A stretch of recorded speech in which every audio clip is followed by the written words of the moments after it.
आदाब नाजरीन, मैं सीमा वर्मा आप सभी का इस्तकबाल करती हूँ। आज हमारे इस स्टूडियो में जो शख्सियत तशरीफ़ फरमा है वो बड़े ग़ुलाम अली ख़ान साहब के पोते हैं और कसूर पटियाला घराना की विरासत को बड़ी ही शिद्दत से आगे बढ़ा रहे हैं। गुफ्तगू में आज मुलाकात क्लासिकल गायक उस्ताद जवाद अली ख़ान साहब से।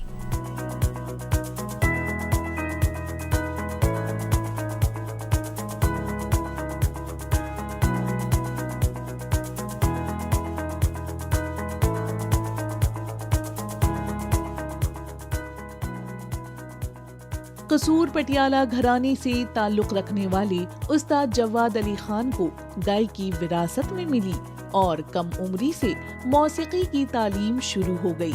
अपने वालिद उस्ताद करामत अली खान और चचा उस्ताद मुनव्वर अली खान साहब से गायकी की बारीकियां सीखी और फिर अपने बड़े भाई उस्ताद मजहर अली खान के साथ शुरू किया गायकी का एक तवील सफर। दोनों भाइयों ने खानदानी विरासत को आगे बढ़ाते हुए एक के बाद एक लाजवाब परफॉर्मेंसेस देना शुरू कर दिया। लेकिन अफसोस ये जोड़ी उस वक्त टूट गई जब 6 सितंबर साल 2021 को उस्ताद मजहर अली खान साहब का इंतकाल हो गया। उनकी मौत से उस्ताद जवाद अली खान को गहरा सदमा लगा, लेकिन वो इस सदमे से उभरे और कसूर पटियाला घराने और अपने मरहूम दादा बड़े ग़ुलाम अली खान साहब की इस विरासत को आगे बढ़ाने में पूरी शिद्दत से जुटे हुए हैं।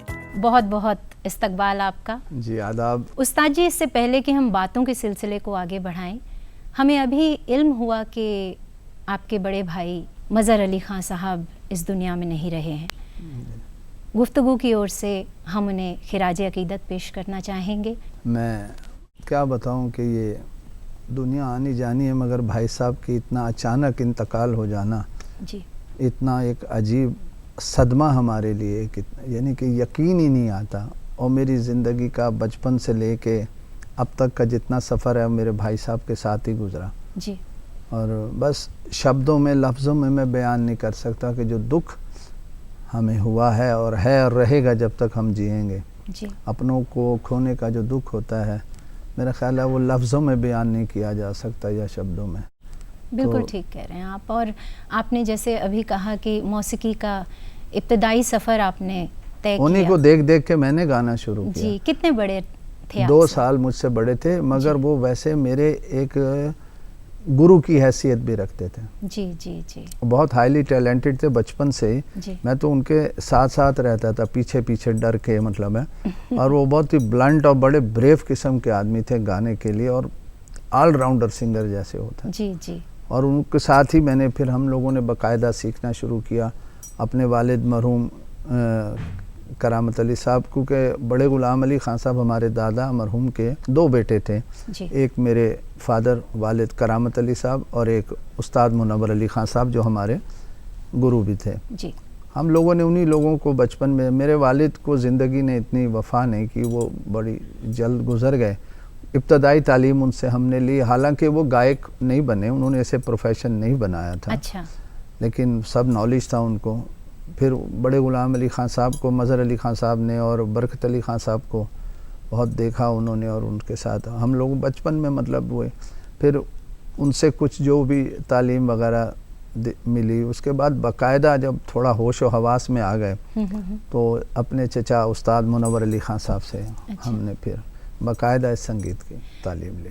उस्ताद जी, गायकी का सफ़र आपने अपने बड़े भाई के साथ किया, हमने आप दोनों को स्टेज पर देखा है। जी जी। तो कुछ यादें जुड़ी हैं, थोड़ा बताना चाहेंगे? मेरा ख्याल है कि सबसे ज़्यादा यादें तो मेरी अपने भाई साहब मरहूम के साथ ही हैं, मजहर अली साहब के साथ, क्योंकि बचपन एक जब हम इकट्ठे गाते थे तो एक सहारा सा रहता था ना कि बड़े भाई है संभाल लेगा, और वो बहुत जगह संभाल भी लेते थे।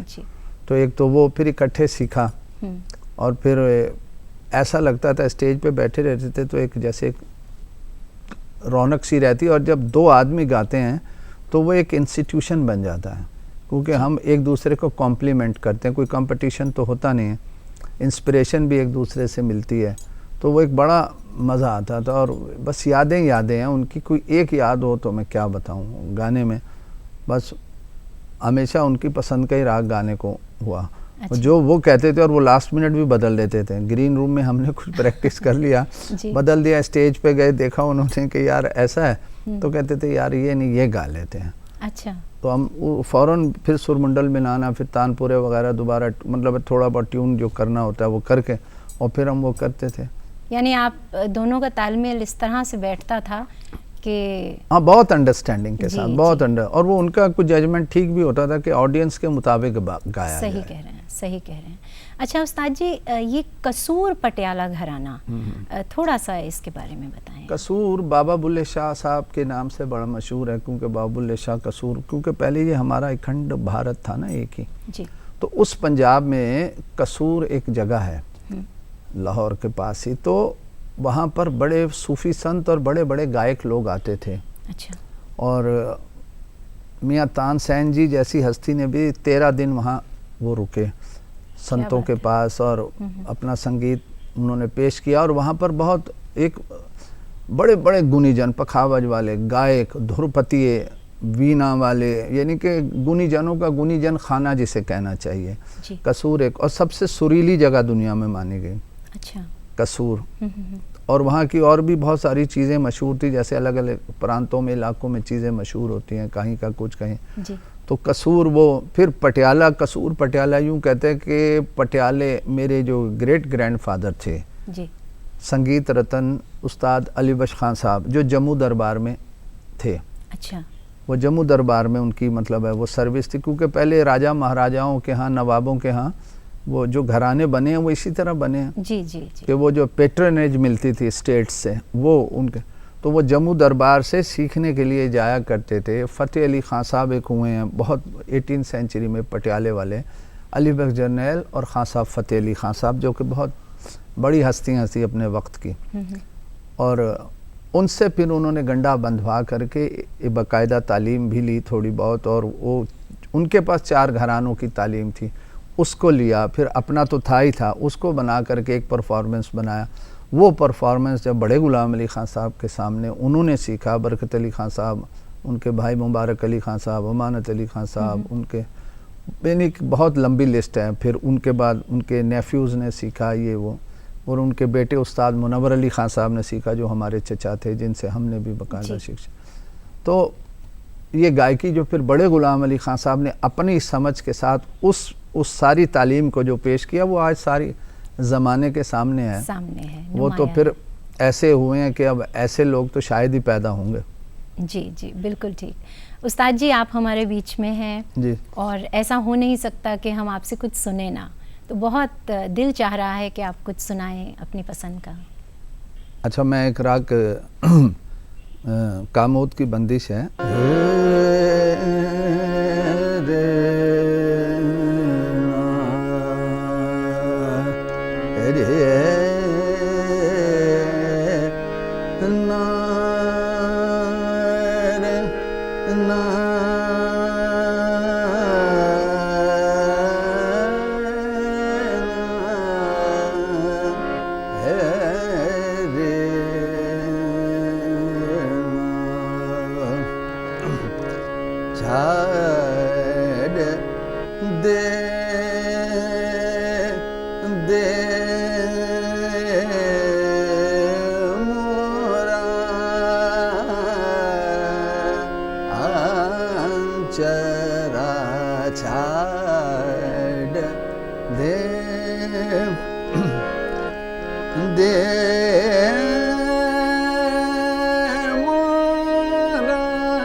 मोरा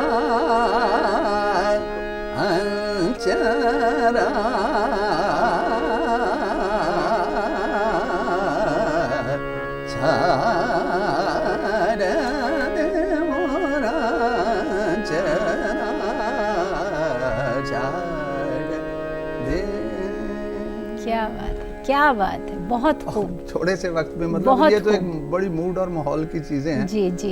उस्ताद जी, बड़े गुलाम अली खां साहब को हर कोई जानता है, चारों तरफ से बच्चा बच्चा तक उन्हें पहचानता है।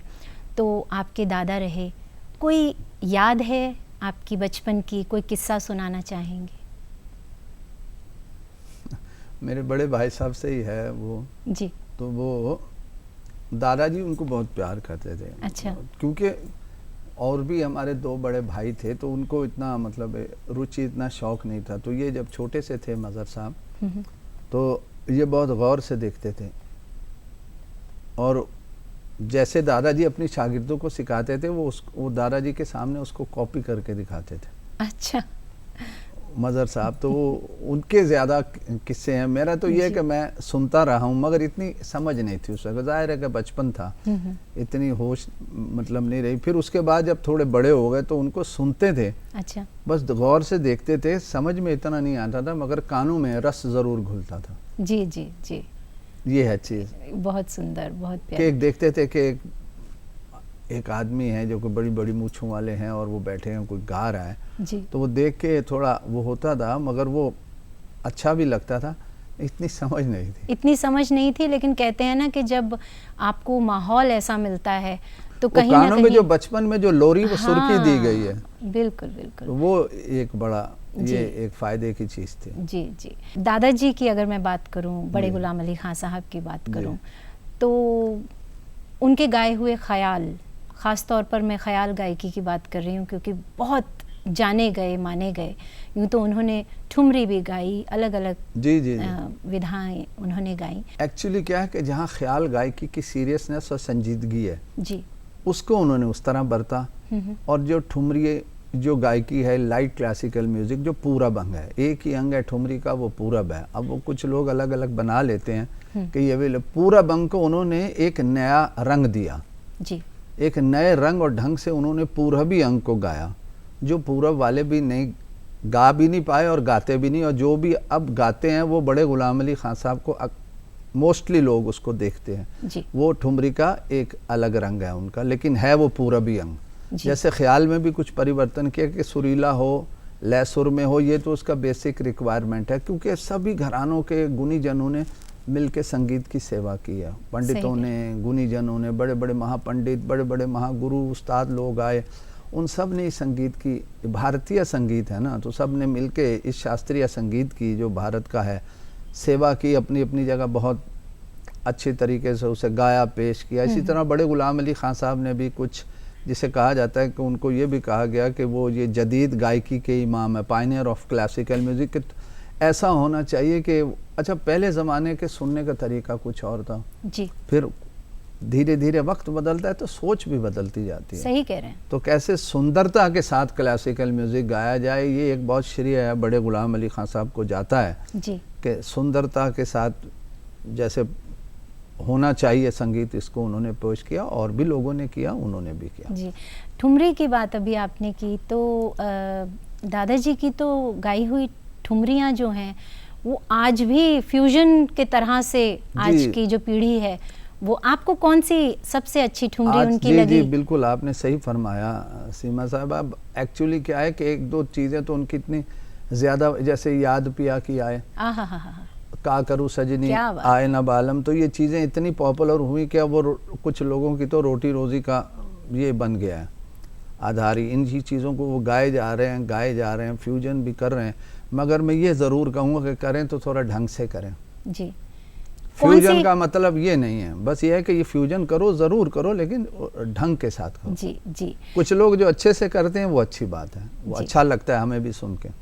कौन सी ठुमरी दादाजी की आपके दिल के करीब है और हम आपसे थोड़ा सा सुनना हमारे चाहेंगे? तो बहुत, उनकी हर चीज़ ही बहुत करीब है, लेकिन मैं क्योंकि ये ज़्यादा लोकप्रिय हैं, जैसे का करूँ सजनी आए न बालम, ये जंगला भैरवी में है, जिसे हम पर्शियन में जंगोला भैरवी कहते हैं। जी।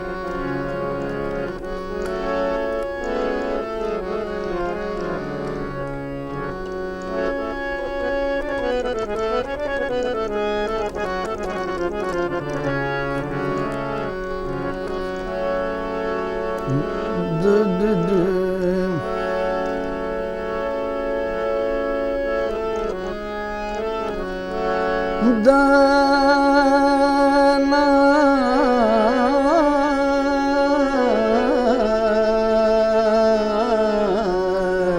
रे रे का करूं सजने आए न बालम का करूं सजने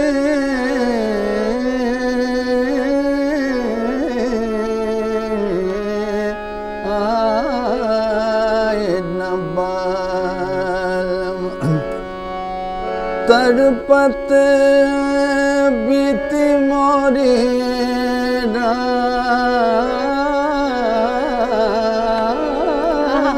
राम तड़पत बीती मोरी उन बिन रतिया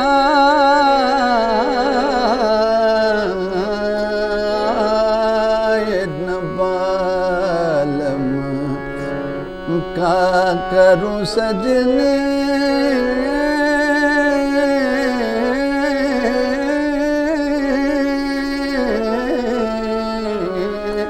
आए न बालम वादा किया था ख्वाब में सूरत दिखाएंगे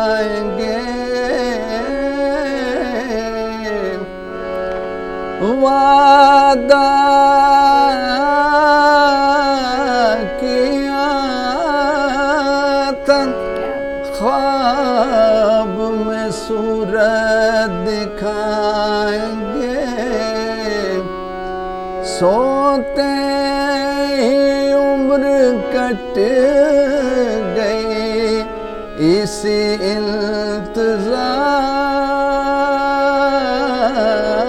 इंतजार में हाँ तड़पत बीत मोरे राम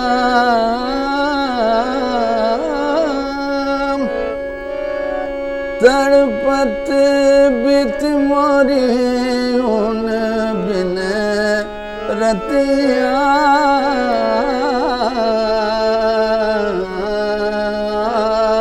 न बालम का करूं सजने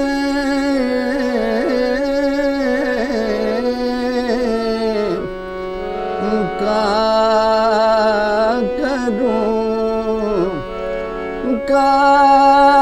करूं सजने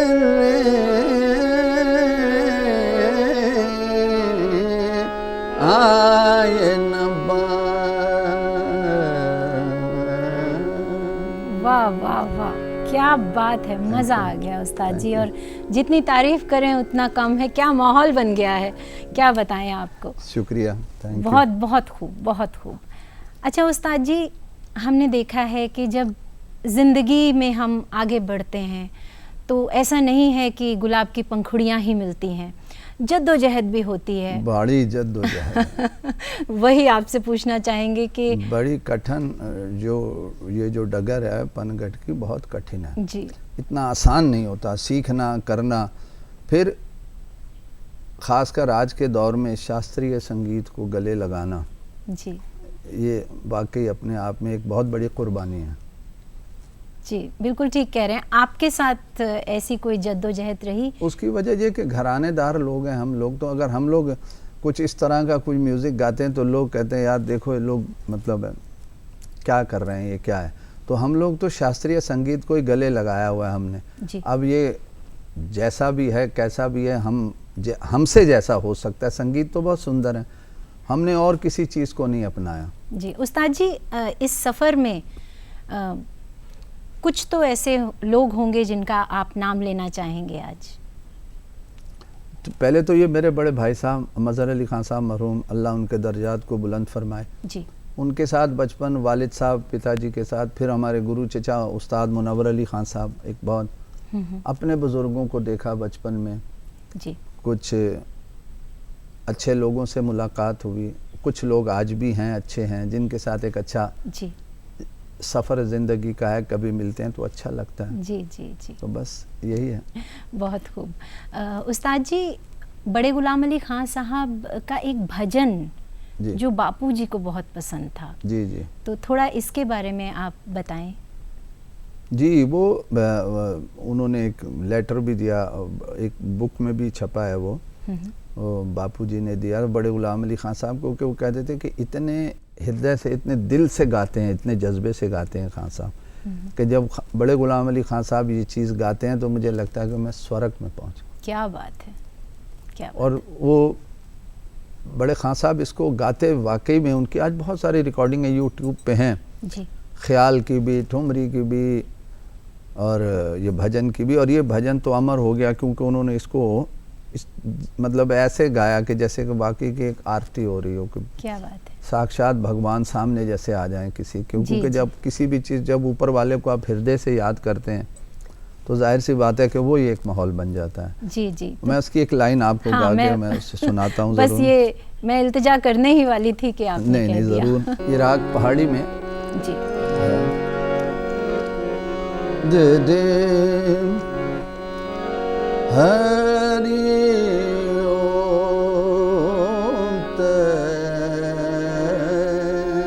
सत हरि ओम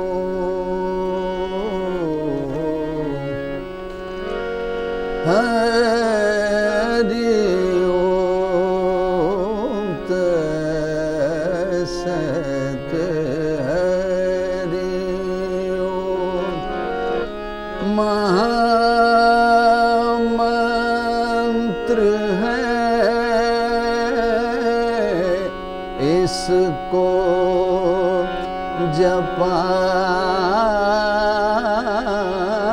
कर हरि ओम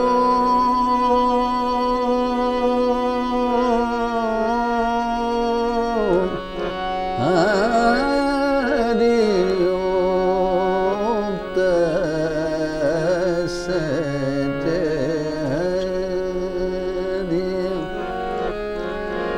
हरि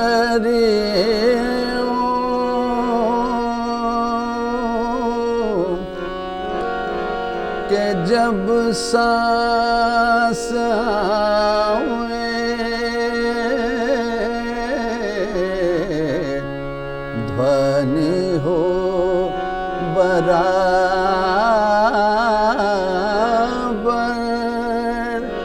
हरि ओम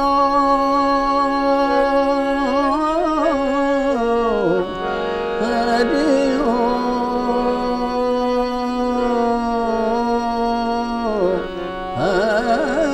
हरि ओम तत्सत हरि ओम।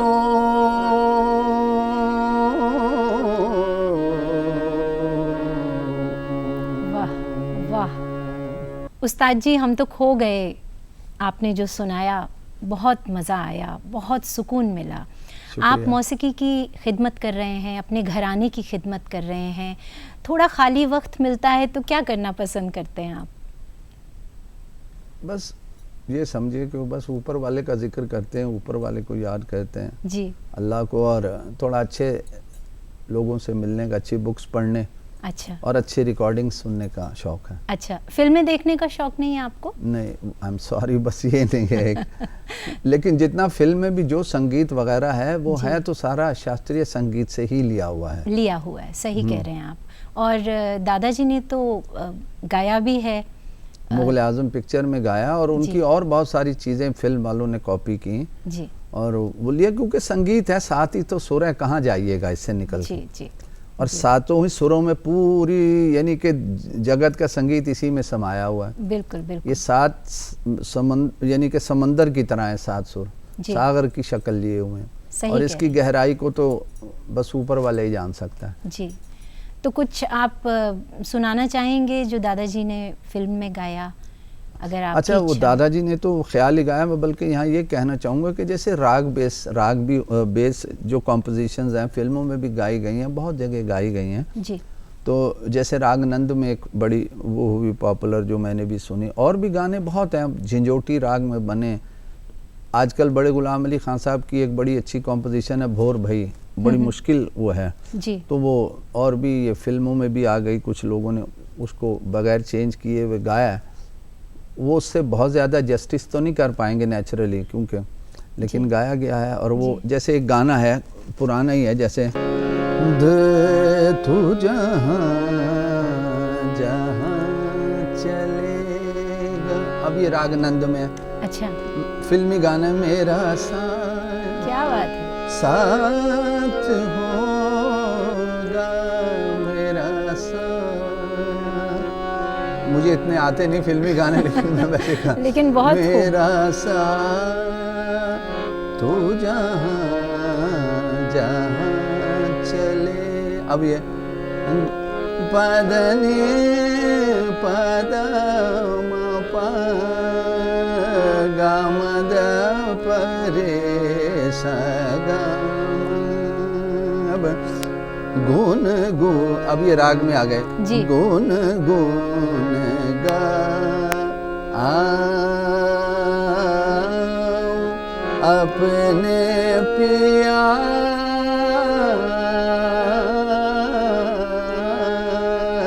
के गुन गुन गा।